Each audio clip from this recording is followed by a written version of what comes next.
ஐயா, இந்த பெண் பிள்ளைங்களுக்கும் சரி, ஆண் பிள்ளைங்களும் சரி, சாமி பெயர்லாம் வைக்கக்கூடாதுய்யா. ஏன் வைக்கக்கூடாதுன்னா, முருகர்ன்னுகிறாரு. அவர் ஜெயில்ல இருக்காரு.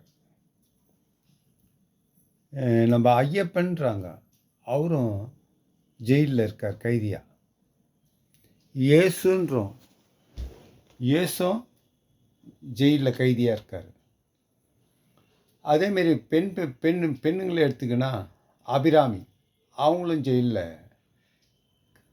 கைதியாக இருக்காங்க. பெண் பிள்ளைங்களும் சரி. அதேமாரி இது பாஷா, சலீம், அவங்களும் கைதியாக இருக்காங்க ஜெயிலில். ஜெயில் யாருன்னா விரும்புவாங்களா? சாமி பேர் வச்சுருக்கிறோம் நம்ம.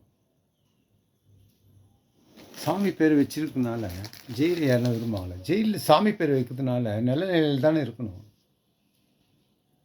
சாமி பேர் எதுக்கு வைக்கிறோம்? மேல் மேலும் நம்ம உயர்வோம், நல்ல நிலையில் இருக்கோம், நோய் நொடி இல்லாமல் என்றும் இளமையோடு இருப்போம்,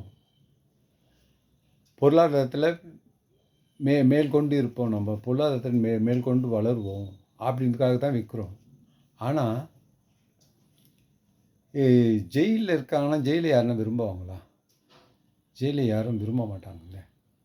அதுக்காக சாமி பேரை வச்சுட்டு ஜெயிலுக்கு போகலாமா? சாமி பேர் வச்சுருக்கிறவங்க ஜெயிலுக்கு போகலாமா? அதுக்காக தான் சாமி பேர் வைக்கக்கூடாதுன்னு சொல்கிறோம். சாமி பேர் வைக்கலாம். இப்போ முருகன் இருக்கான், அவனுக்கு கலை முருகன். அதுமாரி சாமி பேர் எப்பயும் கீழே தாழ்ந்து இருக்கணும்,